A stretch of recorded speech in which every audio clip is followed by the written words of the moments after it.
বিভিন্ন আলোচনায় আমরা বারবার আপনাদের কাছে পৌঁছে দিচ্ছি যে ঠিক কোন প্রসেসে এই এসআইআর হচ্ছে, ইসিআই এর কি দায়িত্ব রয়েছে, বা যদি আপনার কাছে কোনো ডকুমেন্টস না থাকে বা যদি 2002 এর ভোটার লিস্টের নাম না থাকে সে, এবং যদি আপনি যোগ্য ভোটার হন, যদি এটা হয় যে আপনি ভোটার কোনো কারণে আপনার নাম বাদ গেছে, তাহলে আপনি কি করবেন? অনেকেই ভাবছেন তাহলে কি ঘাড় ধাক্কা দিয়ে বের করে দেওয়া হবে, তাহলে কি ডিটেনশন ক্যাম্পে পাঠিয়ে দেওয়া হবে।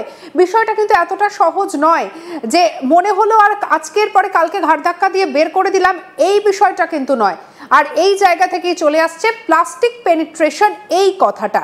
এইটা নিয়ে করব আমাদের আলোচনা। আমাদের সঙ্গে রয়েছেন, আমরা আলোচনা করছি আন্তর্জাতিক সম্পর্ক বিশেষজ্ঞ শুভাশিস ব্যানার্জির সঙ্গে। শুভাশিস বাবু, এই যে প্লাস্টিক পেনিট্রেশন এই বিষয়টা ঠিক কি? এই অনুপ্রবেশকারী কারা? দেখুন, ইংরেজি শব্দে বিভিন্ন রকম ভাবে প্লাস্টিক কথাটাকে আমরা ব্যবহার করি নকলকে রেফার করার জন্য। প্লাস্টিক পেনিট্রেশন অর্থাৎ নকল ডকুমেন্টেশনকে কেন্দ্র করে বা নকল ডকুমেন্টেশনের ভরসায় যখন অন্য দেশের মানুষকে এই দেশে বসবাস করানো হয় এবং তাদেরকে ভোটাধিকার দেওয়া হয়, এই প্রসেসটা কিন্তু একটা ইন্ডাস্ট্রিয়াল প্রসেস। এই প্রসেসটা এরকম নয় কোনো একটা পার্টিকুলার জোনে হয়।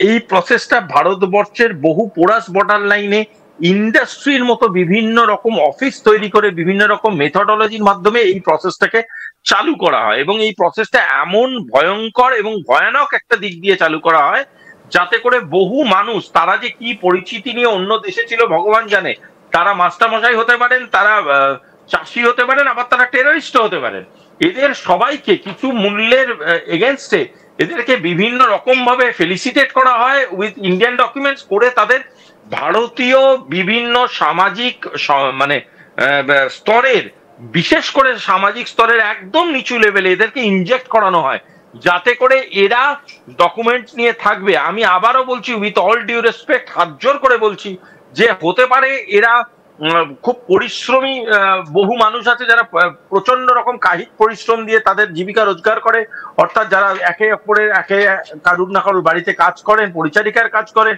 অথচ দেখবেন এদের মধ্যে বহু সংখ্যক মানুষ আছে যাদের কাছে ডকুমেন্টস নেই, যে ডকুমেন্টস গুলোকে ভ্যালিডেট করতে গিয়ে দেখবেন সেই ডকুমেন্টস গুলোর ভ্যালিডেশন পাওয়া যাচ্ছে না।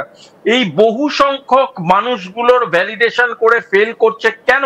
কারা এদের ডকুমেন্ট এনে দিয়েছিল? কোন বর্ডার লাইন দিয়ে এরা ক্রস করেছিল? কোন কোন লোক এর সাথে যুক্ত ছিল? খুব দুঃখজনক একটা ব্যাপার আছে, অ্যাঙ্গেল আছে। অ্যাঙ্গেলটা কি জানেন? অ্যাঙ্গেলটা হলো বাংলাদেশের মানুষ শুধুমাত্র আমাদের এখানে পেনিট্রেশন করছে তা নয়, আমাদের দেশের, আমাদের রাজ্যের বহু রকম bureaucrat, police officer, BSF officer, এমনকি আমাদের এখানকার সাধারণ নাগরিকদের এক অংশকে আমরা বিভিন্ন সময় দেখেছি। তা আমি বলছি বলে না, আপনি রেকর্ডস তুলে দেখে নিন, আর্কাইভ তুলে দেখে নিন, আপনাদেরই চ্যানেলে বহুবার এই নিউজ হয়েছে, যাদেরকে যুক্ত পাওয়া গেছে এই ধরনের প্রক্রিয়ার সাথে। তারা ডকুমেন্টেশন যুক্ত পাইয়ে দিয়েছে, অর্থাৎ তারা প্লাস্টিক সাপোর্ট দিয়ে দিয়েছে এবং এই কোয়ান্টিটিটা দেশে ঢুকেছে।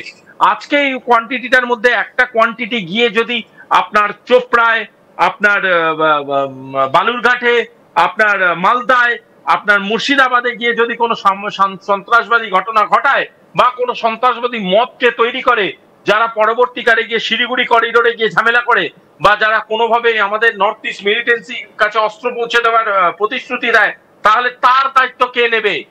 তার দায়িত্ব কে নেবে? তখন গলা ফাটিয়ে কোথায় যাবেন? আর আজকের ডেটে দাঁড়িয়ে যারা যারা এই ইন্টারভিউ শুনছেন, শুধু তাই নয়, গোটা ভারতবর্ষের মধ্যে কোনো মানুষ দায়িত্ব নিয়ে বলতে পারে যে সন্ত্রাসবাদ তার জাত, তার কাস্ট, তার ছেলে না মেয়ে সেটা দেখে তার উপরে হামলাটা আনবে? কোন রকম ভাবে তারা সেই প্রতিশ্রুতি দিতে পারে? যে বোম ফাটে সেই বোমের স্প্রিন্টার কি জাত জিজ্ঞেস করে বডিতে ঢোকে না। তাই জন্য যারা আজকে এদেরকে সাপোর্ট করেছেন কয়েকশো টাকার জন্য, কয়েক হাজার টাকার জন্য, তাদেরকে জানাই ধিক্কার। এবং তাদের জন্য আজকে এই নর্থ ইস্টের উপরে বাংলাদেশের কুনজর দিয়ে এই প্লাস্টিক পেনিট্রেশন ঘটিয়ে এত বড় বড় কথা বলার সাহস এসছে। এই সাহস আমরা কাউকে দিইনি, এই সাহস আমরা কখনো কাউকে সহ্য করিনি। আমাদের যদি শুধু মিলিটারি ওয়াইজ বাংলাদেশ এবং বাংলাদেশের নর্থ ইস্ট অ্যাগ্রেশনকে ট্যাকেল করতে হতো, মৌরির মতো চিবিয়ে খেয়ে নিতাম বাংলাদেশকে। এত বড় কথা আমরা বলছি।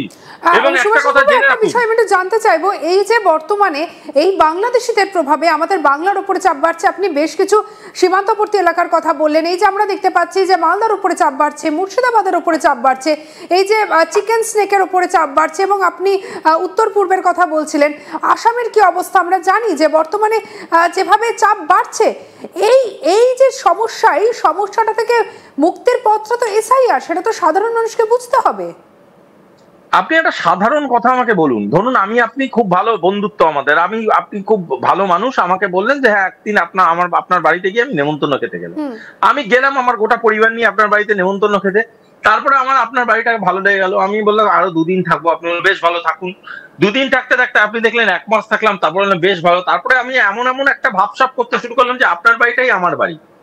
তো এক না এক সময় তো আপনি আপনার ভদ্রতার খোলসটাকে ছিঁড়ে ফেলে আমাকে বলবেন যে সুভাষিস বাবু এবার বাড়ি ফিরে যান, আমাদের রেশনে টান পড়ছে, আমারও পরিবার আছে, আমি আমার বাড়িটা বানিয়েছি আপনাকে রাখার জন্য না, আমরা সুখে শান্তিতে থাকবো বলে। কিন্তু এই যে প্রশাসনের নাকের ডগায় সুভাষিস বাবু, এই যে বছরের পর বছর এই ঘটনাগুলো ঘটে চলেছে, আপনাকে আমি একটা ঘটনা বলি।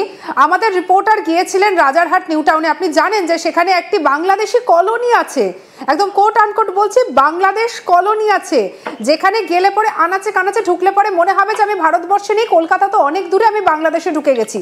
সেখানে মানুষজন আছেন, তারা ডকুমেন্টস দেখাচ্ছেন, তারা বলছেন যে তারা আবার ভাড়া দিয়ে থাকেন। টাকাটা কে নেয় নাকি কোনো এক দাদা নেয়? এই দাদারা কারা তাদেরকে আশ্রয় দিচ্ছে? আমি তো এদের কথাই বলছি, এরাই সেই ভারতীয় যাদেরকে দেখলে আমার মনে দুঃখ হয়, আমার মনে গ্লানি আসে।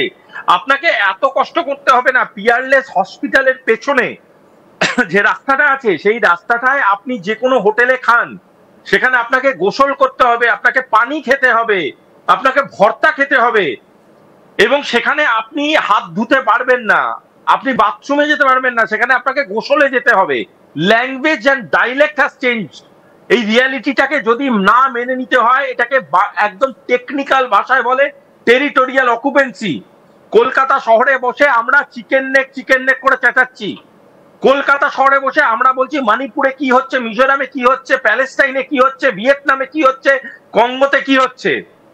আমাদের পশ্চিম বাংলায় এখান থেকে 20 মিনিট, আপনার স্টুডিও থেকে 10 থেকে 20 মিনিট গাড়ি চালান, আপনি যেখানে গিয়ে পৌঁছবেন সেইটা ভারতবর্ষ কিনা আপনি নিজে প্রমাণ করতে পারবেন না, সেই জায়গাটা ভারতবর্ষ কিনা।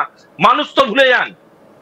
এরা কারা? আমি আবারও বলছি, ভারতীয় বাঙালি মুসলমান, ভারতীয় বাঙালি মাইনরিটিদের কোনো ভয় নেই।